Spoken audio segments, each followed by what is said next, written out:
हरियाणा के कैबिनेट मंत्री चौधरी रणजीत सिंह का बड़ा बयान सामने आया है। उन्होंने कहा कि जननायक जनता पार्टी मेरे खिलाफ प्रत्याशी नहीं उतारेगी। रानिया हलके में जजपा मेरा समर्थन करेगी। उन्होंने कहा कि वो भी डबवाली में दिग्विजय चौटाला का समर्थन करेंगे। उन्होंने कहा कि अजय चौटाला का परिवार उनके घर ही आया था। उन्होंने दुष्यंत और दिग्विजय चौटाला को आशीर्वाद दिया है। वहीं रणजीत सिंह ने कहा कि दिग्विजय चौटाला की डबवाली में वो मदद करेंगे। अजय चौटाला का परिवार मेरी मदद करेगा। एक दूसरे के हलके में जनसभा कर वोट भी मांगेंगे। मंत्री रणजीत सिंह चौटाला आज रानिया हलके के दौरे पर थे। इस मौके पर रणजीत सिंह चौटाला ने जहां एक तरफ अपनी जीत का दावा किया तो वहीं इनेलो भाजपा पर भी मिलकर टिकटें बांटने का गंभीर आरोप भी लगाया। देखिए, आप भी देख रहे हैं, मैं इस गांव में आ रहा हूं, पिछला 1.5 घंटा हो गया। एक डेढ़ घंटे का कोई आदमी उठ के नहीं जा रहा। माहौल ही है ना जी। और इस गांव में आपके सामने पूछ रहा हूं, कहते हैं जी 3200 वोट पोल होंगे और 3200 वोट में ये कहते हैं 60% अकेला आपका है, बाकी 40 में सब है। ये गांव पूछ रहा है, मैं नहीं, आप इनसे पूछ रहे हो। मैं ये समझ रहा हूँ आज टिकट का डिसाइड हो जाए, आधे घंटे में हो जाएगा। जैसे टिकट डिसाइड होता है इस गांव में इमीडिएट 300 वोट और बढ़ जाएंगे। मतलब आप ये समझो कि मेरे से जो सेकंड आ रहा है वो 500-600 पे है। 3 कैंडिडेट हैं, उनमें 1500 वोट, बाकी वोट 4 और रहेंगे, उनमें बट के आएंगे। गांव में 1000 से कम लीड नहीं है।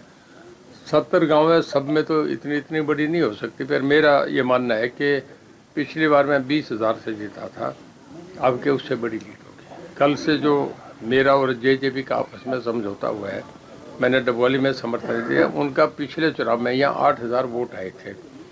इसी गांव में ये कह रहे हैं कि उनके 100-150 वोट थे। तो 70 गांव है, 10,000 वोट वो बढ़ेंगे, मैं उन्हें डबवाली में दे रहा हूँ। इतने मेरे वोट कम है, ज़्यादा है, मेरे 1000 ज़्यादा हो सकते हैं, कम हो सकते हैं। हम पे सब पे हर हल्के में 10-10 हज़ार, 12-12 हज़ार वोट हैं। तो डबवाली में मैं उनकी जेजेपी का समर्थन करूँगा। कल मेरे पोते को भेज दिया। 13 तारीख को हमारे यहाँ दोनों के वर्कर्स मीटिंग है। मेरे यहाँ डबवाली वाले आएंगे, 10 बजे मेरी कोठी पे वो आएंगे, 11 बजे मैं उनकी कोठी पे जाके वहाँ सारे रानिया वाले होंगे, वो साथ चढ़ा देंगे। डबवाली में जेजेपी कैंडिडेट नहीं उतारेगी अपना?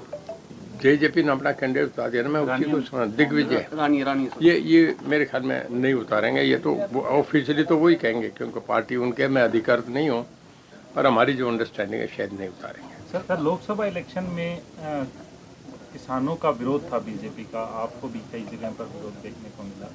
क्या अब आप रानिया के अंदर घूम रहे हैं, निर्दलीय चुनाव लड़ रहे हैं, बीजेपी को छोड़ने के बाद कुछ अलग से आपको लगा, कुछ माहौल परिवर्तन है? देखिए, परसों जब मैं शांतनगर, करीवाला, जीवन नगर, दमदमा इन गाँव में गया था, ये मोस्टली नामधारी सिख बेल्ट है। पटाखे चला के स्वागत हो रहा था, आपने देखा था जी। गांव के गांव बाहर खड़े थे, औरतें छतों पे खड़ी थी। वो उनका बीजेपी करके विरोध था। अब ये विरोध उल्टा INLD का हो गया। अब क्योंकि उन्होंने जो फैसला करा ना, देखिए आपको मैं 2 बात बता रहा हूँ। नड्डा साहब राष्ट्रीय अध्यक्ष बने, मैं बीजेपी में नहीं था। मेरी सभा एड्रेस करके खारिया में, आज तक की मेरे ख्याल में रानिया में कभी सरसा जिला में इतनी बड़ी सभा किसी की नहीं हुई। पिछले 15 सालों में सबसे बड़ी सभा थी। राष्ट्रीय अध्यक्ष एड्रेस करके मेरे घर खाना खा के गए। दूसरी सभा अमित शाह जी आए, तब सिरसा में आए, सबसे बड़ी रैली रणजीत सिंह ने करी। मेरे घर वो, मैं जब तक बीजेपी नहीं था, मेरे घर चाय पीने गए। इसका मतलब रणजीत सिंह फोर्स था। ये भी जानकारी है आपको मीडिया को कि हर हल्के में 10-15 हज़ार वोट ट्रांसफ़र मैं सरसा में करता हूँ, फतेहाबाद में करता हूँ, हिसार लोकसभा में भी करता हूँ, और सारे हरियाणा में कहीं 2000, 4000, 5000 हर जगह मेरे में दम है। एक पार्टी रही है, मैं बहुत पुराना 87 से हाउस का मेंबर हूँ। अब मेरा जो ये है, मेरा टिकट काट के और यहाँ शिशपाल कंबोज को देना, जिसके 2000 वोट भी नहीं आएंगे, तो ये एक मैसेज है। नंबर 2, उसके बाद फिर दूसरा जो हुआ, डबवाली के अंदर आदित्य चौटाला डिस्ट्रिक्ट प्रेसिडेंट रहा बीजेपी का, उसका टिकट काट के और फिर उसको आपको एक मांग्याना बलदेव सिंह को देना, ये भी इनेलो को फेवर करने की बात है। तीसरा, मीनू बेनीवाल बहुत सीनियर आदमी था, सब हाईकमांड से वेल कनेक्टेड था, मनोहर लाल जी से बड़े अच्छे रिश्ते थे, हर जगह वो हाईकमांड तक सलाह देता था। अब मुझे ये जानकारी नहीं, पर लोगों में ये भी है कि अमित शाह जी तक भी उनका आना जाना था।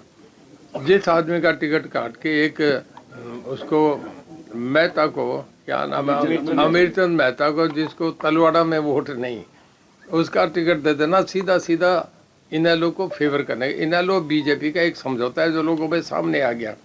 81 सीटें अभी इनेलो रोक के बैठे हैं, वो देख रहे हैं जिसकी कांग्रेस में कटेगी उनको जो ऊपर से उन्हें मनोहर लाल जी कहेंगे उनकी टिकट वो साइन करते जाएंगे। तो मुझे बड़ा टफ लग रहा है कि अब उन्हें इलाहाबाद में भी दिक्कत आएगी।